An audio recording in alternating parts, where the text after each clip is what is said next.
ಶಾರದಾ ಪರಮೇಶ್ವರಿ ಹಾಗೂ ಜಗದ್ಗುರುಗಳವರಿಗೆ ಆಯುರಾರೋಗ್ಯವನ್ನು ಕೊಟ್ಟು ಅವರ ಎಲ್ಲ ಕಾರ್ಯವು ಯಶಸ್ವಿಯಾಗಲಿ ಅಂತ ನಾನು ಈ ಮೂಲಕ ಹಾರೈಸ್ತೇನೆ. ತಮ್ಮ ಪರಿಚಯಗಳು? ನನ್ನ ಹೆಸರು ನಂಜನಗೂಡಿನ ಶ್ರೀಕಂಠ ಜೋಯಿಸ್, ಶಂಕರ ಮಠದ ಧರ್ಮಾಧಿಕಾರಿಯಾಗಿ ನಾನು ಕಾರ್ಯನಿರ್ವಹಿಸ್ತೇನೆ. ನೀವು ಹೋಗೋದು ಯಾವತ್ತು? ಇನ್ನೊಂದು ಪಾಸ್ಪೋರ್ಟ್ ಎಲ್ಲ ಮಾಡಿಸಿದಿರಲ್ವಾ? 34 ತನಕ ಟೈಮ್ ಇದೆ. ಹಾಂ ಹಾಂ ಹಾಂ. ಜಪಾನ್ಗೆ ಹೋಗ್ತಾ ಇದ್ದೀರಾ? ಜಪಾನ್ಗೆ ಸೈಕಲ್ ಮೇಲೆ ಹೋಗೋಣ ಅಂತ. ಹಾಂ, ಎಲ್ಲಿವರೆಗೂ ಸಮುದ್ರ ಸಿಗುತ್ತೋ ಅಲ್ಲಿವರೆಗೂ ಸೈಕಲ್ ಹೋಗ್ತೀರಾ, ನಂತರ ಫ್ಲೈಟಲ್ಲಿ ಹೋಗ್ತೀರಾ? ಇಲ್ಲ, ಅಲ್ಲಿಂದ 1.5 ಗಂಟೆ ಮಾತ್ರ ಬೋಟಲ್ಲಿ ಪ್ರಯಾಣ ಜಪಾನಿಗೆ.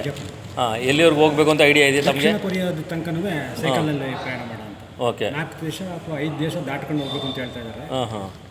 ಮ್ಯಾನ್ಮಾರು, ಭೂತಾನು, ಥೈಲ್ಯಾಂಡು, ಲಾವೋಸು, ಹಾಂಗ್ಕಾಂಗು, ದಕ್ಷಿಣ ಕೊರಿಯಾ. ದಕ್ಷಿಣ ಕೊರಿಯಾದಿಂದ ಸ್ವಲ್ಪ 1.5 ಗಂಟೆ ಪ್ರಯಾಣ ಮಾತ್ರ ಬೋಟಲ್ಲಿ ಇದಕ್ಕೆ ಟೋಕಿಯೋ ಎಲ್ಲ ನೋಡ್ಕೊಂಡು ಒಂದು 10 ದಿವಸ ಪ್ರವಾಸ ಮಾಡಿಕೊಂಡು ತಿರ್ಗಾ ವಾಪಸ್ ಸೈಕಲ್. ಮತ್ತೆ ಅಲ್ಲಿ ಸೈಕಲ್ ತೊಗೊಂಡ್ತೀರಾ? ಸೈಕಲಲ್ಲೇ ವಾಪಸ್. ಹಾಂ, ಸೈಕಲ್ ಕೂಡ ಟ್ರಾವೆಲ್ ಮಾಡ್ತೀರಾ? ತೊಗೊಂಡು ಹೋಗ್ತೀರಾ? ಹಾಂ. ಇಷ್ಟೆಲ್ಲ ನೀವು ಪ್ರಯಾಣ ಮಾಡೋಕ್ಕೆ ಸೈಕಲ್ ಯಾವ ಥರ ಇರುತ್ತೆ? ಸೈಕಲು ಮಾಮೂಲಿ ಸೈಕಲ್. ಸೈಕಲ್. ಹಾಂ ಹಾಂ. ನಾವು ಬೇರೆ ಒಂದು ಸೈಕಲ್ ಕೊಡ್ಸಿರೋ ಅದು ಸರಿ ಹೋಗ್ಲಿಲ್ಲ.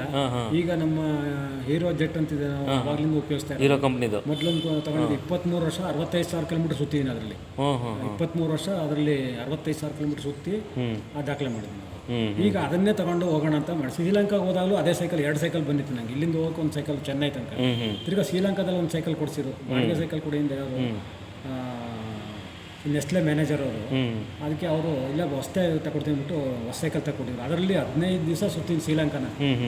ಅನುರಾಧಪುರ, ಮನ್ನಾರ್, ತಲೈಮನ್ನಾರ್, ಜಾಫ್ನಾ, ಟ್ರಿಂಕೋಮಲೆ, ವೌನಿಯಾ, ನುವರೇಲಿಯಾ, ಕ್ಯಾಂಡಿ, ಕೊಲಂಬೋ ಅಂತ ಆ ಜಿಲ್ಲೆ. ತಾವು ಏನು ಓದಿದ್ದೀರಾ? PUC fail. PUC ಯಾವಾಗ ನೀವು ಫೇಲ್ ಆಗ್ತೀರಾ? ಎಷ್ಟನೇ ಇಸ್ವಿಲಿ? ಎಷ್ಟನೇ ಇಸ್ವಿಲಿ ಅಂದರೆ 80ನೇ ಇಸ್ವಿ. 80ನೇ ಇಸ್ವಿಲಿ. ಹಾಂ ಹಾಂ. 77ರಲ್ಲಿ ಪಾಸ್ ಆಯ್ತು SLC.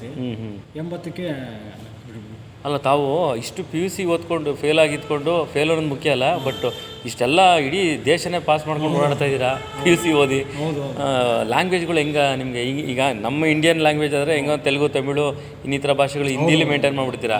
ಹೊರದೇಶಕ್ಕೆ ಹೋದಾಗ ನೋಡಿ, ಭಾಷೆ ಬಗ್ಗೆ ಕೆಲವರು ನೀವು ಓಕೆ ಆಗಲ್ಲ ಅಂತಂತಾರೆ. ನಮ್ಮ ಯೂತ್ ಹಾಸ್ಟೆಲ್ ಅವ್ರೇನು ಏನಂದ್ಬಿಟ್ರು, ನೀನು ಬರೀ ಪಾಸ್ಪೋರ್ಟ್ ಮಾಡ್ಸೋಕ್ಕಾಗಲ್ಲ ಅಂದ್ಬಿಟ್ರು. ಶಾಸ್ತ್ರಿ ಅಂತ ಹೇಳಿದ್ನಲ್ಲ ಅವರು. ನಾನು ಇದೇಕೆ ಹಿಂಗೆ ಅಂತಾರಲ್ಲ ಅಂದ್ಬಿಟ್ಟು ತಕ್ಷಣ ಸೈಕಲ್ ತಗೊಂಡು ಹೊರಟೇ ಬಿಟ್ಟೆ. ಪಾಸ್ಪೋರ್ಟ್ ಎಲ್ಲಿ ಮಾಡಿಸ್ಬೇಕು ಅಂದ್ರೆ ಮೈಸೂರಲ್ಲಿ ಇರಲಿಲ್ಲ, ಬೆಂಗಳೂರಿಲ್ಲ. ಸರಿ, ಬೆಂಗಳೂರಿಗೆ ಹೊರಟೋದೆ ಸೈಕಲ್ ತಗೊಂಡು. 2 ದಿವಸ ಆಯಿತು. ಮಂಡ್ಯದಲ್ಲಿ ಆಲ್ಟ್ ಮಾಡಿದೆ. 2ನೇ ದಿವಸ ಬೆಂಗಳೂರಿಗೆ ಹೊರಟೋದೆ. ಪಾಸ್ಪೋರ್ಟ್ ಆಫೀಸ್ ಹತ್ರನೇ ಹೊರಟೋದೆ, ಕತ್ಲೆ ಆಗ್ಬಿಡ್ತು. ಸರಿ, ಅಲ್ಲೇ ಯಾವುದೊಂದು ದೇವಸ್ಥಾನದಲ್ಲಿ ಮಲಗಿದ್ದು. ಬೆಳಗ್ಗೆ ತೆಗೆಯೋತ್ತಿಗೆ ಕರೆಕ್ಟಾಗಿ ಅಲ್ಲಿ ಹೋಗಿ ಅವ್ರಿಗೆ ಹೇಳಿದೆ, ಸೈಕಲಲ್ಲಿ ಬಂದಿದ್ದೀನಿ, ನನಗೆ ಪಾಸ್ಪೋರ್ಟ್ ಮಾಡಿಕೊಡಿ, ಶ್ರೀಲಂಕಾಗೆ ಹೋಗಬೇಕು ಅಂತ.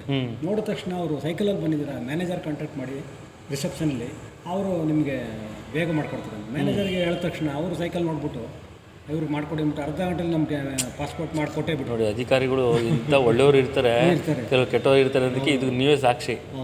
ಹಾಂ ಹಾಂ.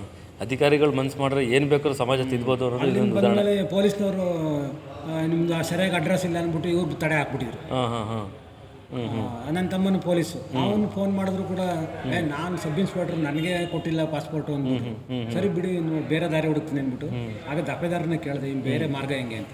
ಇವಾಗ ಎಲ್ಲಿದ್ದೀರಾ ಅಂದರು. ಮೈಸೂರಲ್ಲಿದ್ದ ಪಾಠಶಾಲೆಯಲ್ಲಿ, ಸಂಸ್ಕೃತ ಪಾಠಶಾಲೆಯಲ್ಲಿ. ಆಗ ಅಲ್ಲಿ ಅಡ್ರೆಸ್ ಕೊಟ್ಟು ಆವಾಗ ತಿರ್ಗಾ ಸೈಕಲಲ್ಲಿ ಹೋದೆ. ತಿರ್ಗಾ ಸೈಕಲ್ ಒಂದು ಅಕೌಂಟ್ ಮಾಡ್ಕೊಂಬನ್ನಿ ಅಂದರು. ಈ ಬ್ಯಾಂಕಲ್ಲಿ ಅಕೌಂಟ್ ಮಾಡ್ಕೊಂಡು ಮೈಸೂರಲ್ಲಿ ಸ್ಟೇಟ್ ಬ್ಯಾಂಕಲ್ಲಿ ತಿರ್ಗಾ ಸೈಕಲಲ್ಲಿ ಹೋಗಿ ಅದನ್ನು ಕೊಟ್ಟು ಮಾಡಿಸ್ಕೊಂಡು. ಆಮೇಲೆ ನಾನು ನಿಮ್ಗೊಂದು ಕೇಳಿದೆ, ಈ ಸಂಘ ಸಂಸ್ಥೆಗಳು ನಿಮ್ಮನ್ನು ಗುರುತಿಸಿದೆಯಾ ಅಂತ. ಯಾರನ್ನ ಗುರುತಿಸಿದ್ದೀರಾ ನಿಮಗೆ? ಸಂಘ ಸಂಸ್ಥೆಗಳು ಅಂದರೆ ಅವರೆಲ್ಲ ಬಂದು ಮಾತಾಡಿಸಿ ಗೌರವ ಮಾಡ್ತಾರೆ, ಹಾರ ಹಾಕ್ತಾರೆ, ಬೇಸ್ ಬರಲ್ಲ ಅಂತ ಹೊಗಳಿದ್ರು. ನಂಜನಗೂಡು ತಾಲೂಕಲ್ಲಿ ಇರೋವಂಥವ್ರು ನಮ್ಮ ಶಾಸಕರನ್ನೇ DT ಜಯಕುಮಾರ್ ಅಂತಿದ್ರು, ಮಿನಿಸ್ಟರ್, ರೇಷ್ಮೆ ಸಚಿವರಾಗಿದ್ರು. ಅವರೇನೆ ಎಷ್ಟು ಕೊಟ್ಟಿದ್ರು ಗೊತ್ತಾ? 100 ರೂಪಾಯಿ ಕೊಟ್ಟಿದ್ರು. ಆಗ 100 ರೂಪಾಯಿ. ಯಾವುದ್ರಲ್ಲಿ? ಯಾವ ಇಸ್ವಿಲಿ? 88ರಲ್ಲಿ. ಅಲ್ಲಿಗೆ 1000 ರೂಪಾಯಿ ಸಮಾನ ಅದು ಇವತ್ತಿಗೆ ಅಲ್ವೇ? ಹಾಂ. ಆದರೆ ಒಂದು ಗಣಪತಿ ಕೂರ್ಸೋ ಅಂತ ಪೂಜೆ ಮಾಡ್ತಿದ್ರಲ್ಲ, ಅವರು 500 ರೂಪಾಯಿ ಕೊಟ್ಟಿದ್ದಾರೆ. ಗಣಪತಿ ಪೂಜೆ ಆ ಕಾಲದಲ್ಲೇ 1980 ಗಣಪತಿ ಪೂಜೆ ಮಾಡ್ತಿದ್ವಲ್ಲ, ಆ ಸಂಘದವರು 500 ಕೊಟ್ಟರು. ಶಾಸಕರು ಬರೀ 100 ಕೊಟ್ಟರು. ಅಲ್ಲಿಗೆ 5000 ಸಮ ಆಯಿತು. ಇವ್ರು ಕೊಟ್ಟಿದ್ದು 1000 ಸಮ ಆಯಿತು. ಡಿಸ್ಟರಿ, ಆಮೇಲೆ ಮ್ಯಾನೇಜರು, ಆಮೇಲೆ ಸುಜಾತ ಮಿಲ್ ಅಂತಿತ್ತು, ಅವರು 500 ರೂಪಾಯಿ ಕೊಟ್ಟಿದ್ರು. ಆಮೇಲೆ ER ಶಂಕರ್ ಅಂತಿದ್ರು, ಅವರು 5 ರೂಪಾಯಿ ಕೊಟ್ಟಿದ್ರು. ಅವರು ಮುನ್ಸಿಪಲ್ ಪ್ರೆಸಿಡೆಂಟು. ಇಲ್ಲ, ಇವೆಲ್ಲ ಬೇಕಾಗುತ್ತೆ. ಯಾಕೆಂದರೆ ತಮ್ಮ ನೆನಪುಗಳಿಗೆ ಓಕೆ, ಯಾರನ್ನ ಮಾಧ್ಯಮದವ್ರು ಕರೆದವ್ರು ಇದನ್ನೆಲ್ಲ ಇಂಟರ್ವ್ಯೂ ಮಾಡಿದ್ರಾ? ಈ ಥರ ಮಾತಾಡ್ಸಿಲ್ಲ. ಹೆಂಗೆ ಮಾತಾಡಿಸ್ಬೇಕು ಅನ್ನೋ ಮೆಥಡೇ ಗೊತ್ತಿಲ್ಲ. ಕೆಲವು ವಿಚಾರಗಳು ದಾರುಣ ಇದು. ಇನ್ನು ನಮ್ಮ ರಾಜ್ಯದ ದಾರುಣ ಇದು ನಿಜವಲ್ಲೂ. ಯಾಕೆಂದ್ರೆ ಒಬ್ಬ ತಾವು ಕ್ರೀಡಾಪಟು ಇದ್ದಂಗೆ ನಮ್ಮ ದೇಶಕ್ಕೆ ಆಸ್ತಿ. ನೀವು ನಿಮ್ಮನ್ನು ಕಾಪಾಡ್ಕೊಬೇಕು ನಾವೆಲ್ಲ. ಈಗಲೂ ಜಪಾನ್ಗೆ ಹೋಗ್ತೀನಿ ಅಂದ್ರೆ ಏನಾದರೂ ಗೊತ್ತಾ, ನೀವು ಹೋಗೋಕ್ಕಾಗಲ್ಲ ಹಂಗೆ ಫಸ್ಟೇ ಮೈನಸ್ ಪಾಯಿಂಟ್ ಹೇಳ್ತಾರೆ. ಏನು ಮೈನಸ್ ಪಾಯಿಂಟು ಅಂದರೆ ನಿಮಗೆ ಭಾಷೆ ಬರಲ್ಲ. ಅಯ್ಯೋ ರೀ, ಆಯ್ತಾ? ಆಮೇಲೆ ಇನ್ನೇನು ಸಮಸ್ಯೆ? ಆಯಿತು, ನೀವು ಹೋಗಿ ಬಂದಿದ್ರಲ್ಲ ಈಗ. ದುಡ್ಡಿಲ್ಲ ಮುಖ್ಯವಾಗಿ. 2 ಮೂರನೇ ಪಾಯಿಂಟು, ನಿಮ್ಗೆ ಅಷ್ಟು ದೂರ 65 ವರ್ಷ ಆಗಿದೆ, ಸೈಕಲ್ ಹೊಡೆಯೋಕ್ಕಾಗಲ್ಲ. ಎಲ್ಲ ಅವರೇ ತೀರ್ಮಾನ ತಗೊಂಡ್ಬಿಡ್ತಾರೆ. ನಾವು ಒಂದೊಂದಾಗಿ ಬಿಡಿಸ್ತೆ. ಏನಿಲ್ಲ ಅಂದರೆ ದುಡ್ಡಿಲ್ಲ ಅಂದ್ರೆ ನಮ್ಮ ಅಕ್ಕನ ಮಗ ಹೇಳಿದೆ, ಎಷ್ಟಾಗುತ್ತೆ ಖರ್ಚು? 2 ಲಕ್ಷ ಅಂತ. 4 ಲಕ್ಷ ನಾ ಕೊಡ್ತೀನಿ, ಅವ್ರನ್ನ ಕಳ್ಸ್ಕೊಡು. ಈಗ ದುಡ್ಡಿನ ಸಮಸ್ಯೆ ಮುಗೀತು. ಕೊಡ್ಲ ಈಗಲೇ ಅಂತಂದ ಅಧಿಕಾರಿಗಳಿಗೆ. ಅಲ್ಲೇನು ಯೂತ್ ಹಾಸ್ಟೆಲ್ ಅವ್ರಿಗೆ, ಯೂತ್ ಹಾಸ್ಟೆಲ್ ಪ್ರೆಸಿಡೆಂಟ್ ಉಪಾಧ್ಯಕ್ಷರು ಅಂತ ಅವ್ರಿಗೆ. ಆಗಂದ ತಕ್ಷಣ ದುಡ್ಡು ಒಂದು ಇದ್ಬಿಟ್ರೆ ಆಗತ್ತ ಅಂತ ಈಗ ಅಂತ. ಇನ್ನೇನಿರ್ಬೇಕು, ಅವು ಹೆಲ್ತ್ ಸರಿಯಾಗಿರ್ಬೇಕು. ಹೆಲ್ತ್ ಎಲ್ಲ ಚೆಕ್ ಮಾಡಿರಲ್ಲ ನೋಡಿ ಅಂತಂದ್ರೆ, ಅಲ್ಲ ಈಗ ಮಾಡಿಸ್ಬೇಕು, ಇಂಥ ನಾ ಹೇಳಿದ ಕಡೆನೇ ಮಾಡಿಸ್ಬೇಕು ಅಂದ್ರು.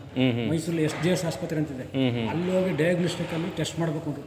ತಕ್ಷಣ ಹೋಗಿ ಮಾಡಿಸ್ತಾ ಯಾರೋ ನಮ್ಮ ಆಶ್ರಮದವರು, ಇದರಲ್ಲಿ ಸಚ್ಚಿದಾನಂದ ಆಶ್ರಮ ಮೈಸೂರಲ್ಲಿ ಮಠದ ಎದುರುಗಡೆ ಒಂದು ನಿತ್ಯಾನಂದ ಆಶ್ರಮ ಅಂತ, ಅವ್ನು ಒಬ್ರು ಮೇಡಮ್ ಇದ್ದಾರೆ, ಅವರು 1,000 ರೂಪಾಯಿ ಕೊಟ್ಟರು, ತಗೊಳ್ಳಿ ಮಾಡಿಸಿ ವೆಂಕಟೇಶ್ ಮಾಡ್ತೀನಿ ಬಿಟ್ಟು. ತಕ್ಷಣ ಅಲ್ಲಿ ಹೋಗಿ ಮಾಡಿಸಿದ್ರೆ ಎಲ್ಲ ಆರೋಗ್ಯದ್ದು ನಿಲ್ ಅಂತ ಬಂತು. ಶುಗರ್ BP ಏನೂ ಇಲ್ಲ. ಆಮೇಲೆ ನನಗನ್ಸುತ್ತೆ ನೀವೆಲ್ಲ ದೈವಾಂತ ಸಬ್ಬು ಅಂತ ಕಾಣುತ್ತೆ. ಇವತ್ತು ನಂಜನಗೂಡು ತಾಲೂಕಲ್ಲಿ ನಂಜುಂಡೇಶ್ವರನ ಒಂದು ಸೇವೆ ಮಾಡ್ಕೊಂಡು ತಾವಿದ್ದೀರಾ.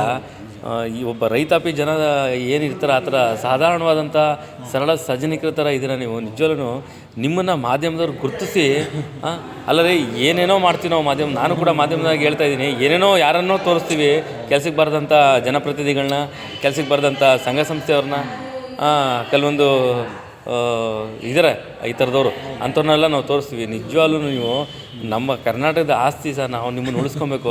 ಎಂತ ಮಾತಾಡ್ರಿ, ನಿಜವಲ್ಲೂ ಈ ಥರ ಯಾರೂ ಮಾತಾಡಿಲ್ಲ. ಇದು ಈ ಮಾತು ಜನಗಳ ತಲುಪಿದ್ರೆ ನಿಮಗೂ ಒಂದು ಬರುತ್ತೆ ನೋಡಿ. ಇಲ್ಲ, ನನಗೇನು ಬೆಳೆದು ಬಿಡಿ ಸರ್, ನಿಮ್ಮ ದೇವ್ರ ಆರೋಗ್ಯ ಐಶ್ವರ್ಯ ಕೊಡಲಿ. ಸಂದರ್ಶನ ಮಾಡಿದ್ದು ಈ ಥರ ಮಾಡಿದ್ರೆ ಅನ್ನೋ ಹೊಗಳಿಕೆ ಬರುತ್ತೆ. ಖಂಡಿತ ನನಗೆ ಹೊಗಳಿಕೆ ಬೇಡಿ. ಇಡೀ ಸಮಾಜ ಇವತ್ತು ಯಾವ ಥರ ಇದೆ ನೋಡಿ. ಒಂದು ಉದಾಹರಣೆ, ಮೊನ್ನೆ ಮಾಲ್ ವಿಚಾರವಾಗಿ ರೈತನ ಪರವಾಗಿ ನಿಂತಂಥ ಮಾಧ್ಯಮ ಇವತ್ತು ನಿಮ್ಮ ಪರವಾಗಿ ನಿಲ್ಲೋ ಥರ ಕೂಡ ನಾನು ಮಾಡೋಕ್ಕೆ ಟ್ರೈ ಮಾಡ್ತೀನಿ ವೆಂಕಟಮೂರ್ತಿಯವರೇ. ಹಾಗಾಗಿ ನಾನು ನಿಮ್ಮ ನಾಗರಾಜ್ ನಿಮ್ಮ ಜೊತೆ ಮಾತಾಡೋದಕ್ಕೆ, ನಿಮ್ಮ ಜೊತೆ ಮಾತಾಡಿದಷ್ಟು ನನಗೆ ಇನ್ನೂ ಉತ್ಪ್ರೇಕ್ಷಕನಾಗಿ ಮಾತಾಡುವಂಥ ಒಂದು ಖುಷಿ. ಏಕೆಂದರೆ ಕೆಲವೊಂದು ದೈವಾಂತ ಸಂಪುತ್ರ ಅಂತ ನಾವೇನು ಹೇಳ್ತೀವಿ, ಅದಲ್ಲಿ ನಾನು ನಿಮ್ಮಲ್ಲೇ ಕೂಡ ಕಾಣ್ತಾ ಇದ್ದೀನಿ. ನಾನು ನೋಡಿಲ್ಲ, ಬಟ್ ಕೇಳ್ತಾ ಇದ್ದೀನಿ. ಇನ್ನು ನೋಡಿದಂತಹ ವ್ಯಕ್ತಿಗಳಿಗೆ, ನಂಜನಗೂಡಲ್ಲಿರುವಂಥ ಸಾರ್ವಜನಿಕರಿಗೆ ಎಷ್ಟು ಖುಷಿ ಆಗುತ್ತೆ. ಆಮೇಲೆ ಜನರ ನಿಮ್ಮ ಬಗ್ಗೆ ಯಾವ ಥರ ಅಭಿಪ್ರಾಯ ಇದೆ ಇಲ್ಲಿ? ಜನಗಳೆಲ್ಲ ಇವರು ಈಗ ನೀವು ಬರ್ತಾ ಇರ್ತೀರಿ ಅಂದ್ಕೊಳ್ಳಿ, ಜನಗಳೇನಂತಾರೆ ಗೊತ್ತಾ, ಇವರು ಒಳ್ಳೆಯವರು, ಇವ್ರ ಬಗ್ಗೆ ಏನು ಮೈನಸ್ ಪಾಯಿಂಟ್ ಹೇಳೋಕ್ಕಾಗಲ್ಲ. ಯಾವುದೋ ಒಂದು ಯಾರ ಕೇಳ್ತಾರೆ ಇವ್ರು ಹೆಂಗೆ ಅಂತ, ಎಲ್ಲರೂ ಒಂದೇ ಥರ ಮಾತಾಡ್ತಾರೆ ಹೊರತು ಇದು ವಿರುದ್ಧವಾಗಿ ಯಾರು ಮಾತಾಡಲ್ಲ. ಜಪಾನ್ಗೆ ಹೋಗ್ತೀನಿ ಅಂತಂದರೆ ಇನ್ಯಾರೋ ಒಬ್ರು ಕೇಳಿದೆ, ಅವ್ನು ಜಪಾನ್ಗೆ ಹೋಗ್ತೀನಿ ಅಂತಿದ್ದಾನಲ್ಲ, ಹೋಗ್ತಾನ ಅಂತ ಅಂದರೆ ಹೋಗ್ತಾರೆ. 3 ತಿಂಗಳಿಂದ ಹೇಳ್ತಾ ಇದ್ದಾರೆ. ಕಾನ್ಫಿಡೆನ್ಸ್ ಜನಗಳಿಗೆ ಬಂದ್ಬಿಟ್ಟಿದೆ. 3 ತಿಂಗಳಲ್ಲ 6 ತಿಂಗಳಿಂದ ಹೇಳಿ ಹೋಗ್ತೀನಿ ಅಂದ್ಮೇಲೆ ಹೋಗ್ತಾರೆ ಅಂತ ನಂಬಿಕೆ ಇಟ್ಕೊಂಡಿದ್ದಾರೆ. ನಿಜವಾಗ್ಲೂ ನಿಮ್ಮ ನೋಡಿ ನಾವು ಕೂಡ ಇನ್ಸ್ಪೈರ್ ಆಗ್ತಾ ಇದ್ದೀನಿ. ನಾನು ಕೂಡ ಕೆಲವೊಂದು ಮಾಧ್ಯಮದಲ್ಲಿ ಕೆಲಸ ಮಾಡೋದ್ರಿಂದ ನಾನು ಕೂಡ ನಿಮ್ಮಂಥವ್ರ ಜೊತೆಲಿ ಇರಬೇಕು ಅನಿಸುತ್ತೆ. ತಮ್ಮ ನಂಬರ್ ಕೂಡ ತೊಗೊಂಡಿದ್ದೀನಿ.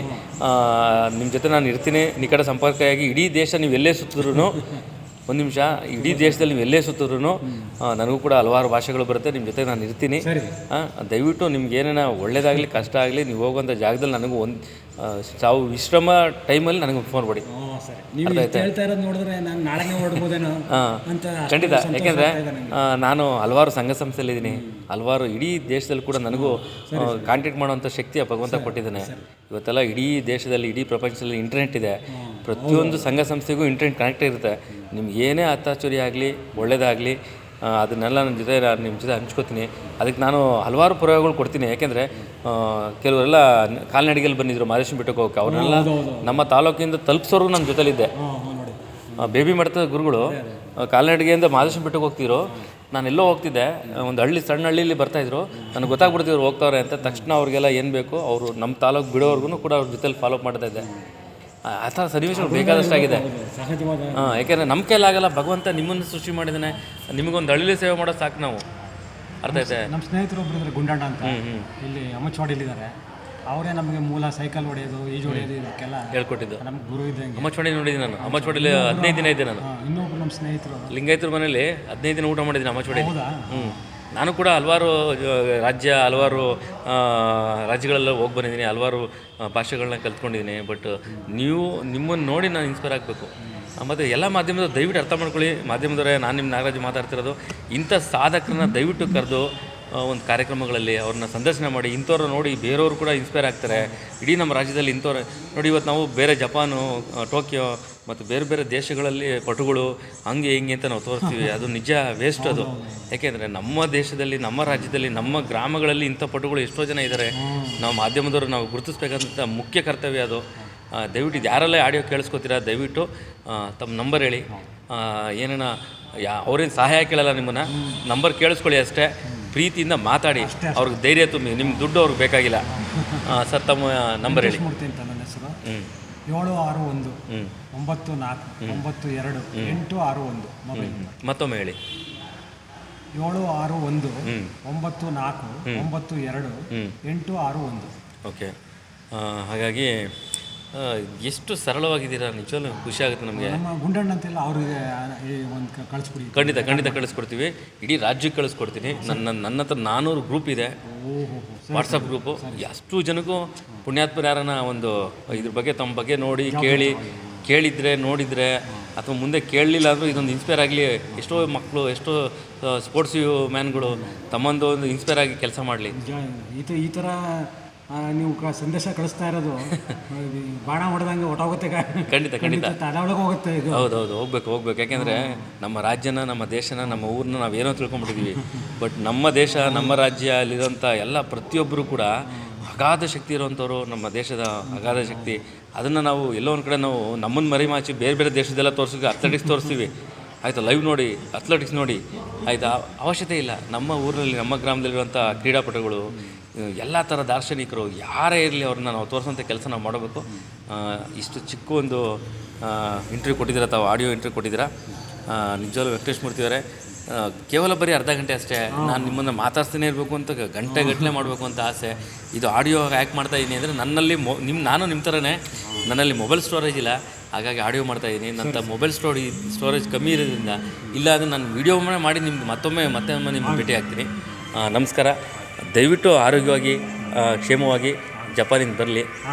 Thank you. ಹಾಗೆ ಆಗುತ್ತೆ. Thank you. ಸಂತೋಷ, ನಿಮ್ಮ ಭೇಟಿ ಮಾಡಿ.